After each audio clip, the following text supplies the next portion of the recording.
সংসদ সদস্য আনারুল আজিম আনার হত্যাকাণ্ডের তথ্য নখদর্পণে অপরাধীদের আইনের মুখোমুখি করা হবে বলে জানিয়েছেন হারুনুর রশিদ। বিকেলে কলকাতা থেকে ফিরে হযরত শাহজালাল আন্তর্জাতিক বিমানবন্দরে তিনি এসব কথা বলেন। তবে তিনি বলেন, হত্যার কারণ এখনও জানা যায়নি, উদ্ধার হয়নি হত্যার ব্যবহৃত অস্ত্র। মরদেহের খণ্ডিত অংশ সংসদ সদস্যের কিনা ডিএনএ টেস্টের প্রক্রিয়া চলছে বলেও জানান তিনি। এআর বাদলের রিপোর্ট।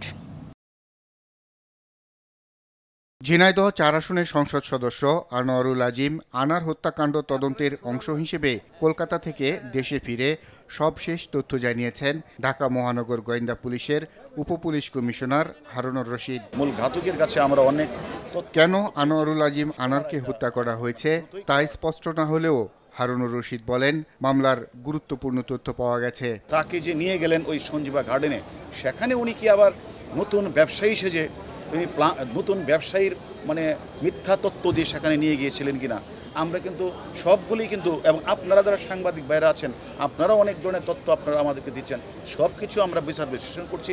পাশাপাশি ইন্ডিয়ান পুলিশ এগুলো বিচার বিশ্লেষণ করছে।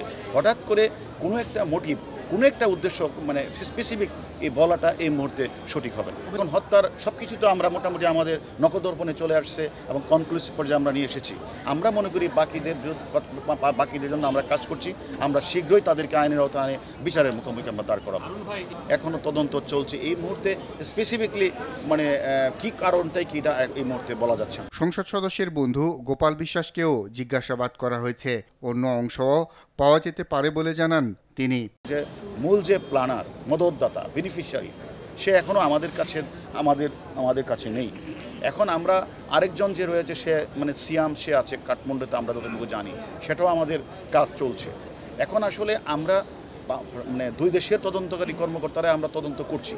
কারণ হঠাৎ করে এখানে দেখেন এলাকার আধিপত্য বিস্তার নিয়ে কোনো সমস্যা আছে কিনা, এখানে রাজনীতি, প্রতিদ্বন্দ্বী, অর্থনৈতিক, সামাজিক, বা এখানে উনি মাঝে মাঝে কিন্তু কলকাতায় যেতেন মাননীয় সংসদ, উনি একজন জনপ্রিয় সংসদ। গোপাল বিশ্বাসের সাথেও আমার কালকে প্রায় 2 ঘন্টা কথা হয়েছে। আমরা তার কাছ থেকে অনেক তথ্যপত্র পেয়েছি, সেটা আমরা তদন্তের প্রয়োজনে আমরা কাজে লাগাবো। এটা এখনও এবং আমরা তার সাথে সে কী ব্যবসা করে সেটাও আমরা জেনেছি। তবে আমরা এই বিষয়ে এখন আমরা কিন্তু বলতে চাচ্ছি না। যেহেতু ওয়াটার থিওরি থেকেই আমরা তখন বললাম যে আমাদের যে সুয়েজ লাইন এবং পানির ট্যাঙ্কিটা যদি একটু যদি ভাঙ্গা হয় তাহলে হয়তোবা আলামতের কিছু অংশ পাওয়া যেতে পারে। সেই প্রেক্ষিতে তারা কিন্তু সেটা করেছে এবং ইন্ডিয়ান পুলিশ বলার সাথে তারা করেছে এবং আপনারা জানেন অনেকাংশই আলামত উদ্ধার হয়েছে। আমি মনে করি যে আমি বারবারই আশাবাদী। আমি কিন্তু ওইখানে গিয়ে বলেছিলাম আমরা আশাবাদী। ফ্ল্যাটের সেপটিক ট্যাঙ্ক থেকে উদ্ধার হওয়া কয়েক টুকরো মাংস ডিএনএ পরীক্ষার জন্য পাঠানো হয়েছে। এগুলো সংসদ সদস্যের মরদেহের খণ্ডিত অংশ কিনা নিশ্চিত হতে কলকাতায় যাচ্ছেন আনোয়ারুল আজিমের মেয়ে মুমতারিন ফেরদৌস। ঢাকায় ফেরার আগে তিনি বলেন, ফরেনসিক রিপোর্টের পর খণ্ডিত অংশ বাংলাদেশে আনা হবে। যদিও মনে করছি এটা হবে আনোয়ারুল আজিমেরই তার অংশবিশেষ হবে, তারপরেও যেহেতু এটা আমাদেরকে ফরেনসিক এবং ডিএনএ টেস্ট ছাড়া অ্যাকচুয়ালি বলা যাবে। এআর বাদল, RTV, ঢাকা।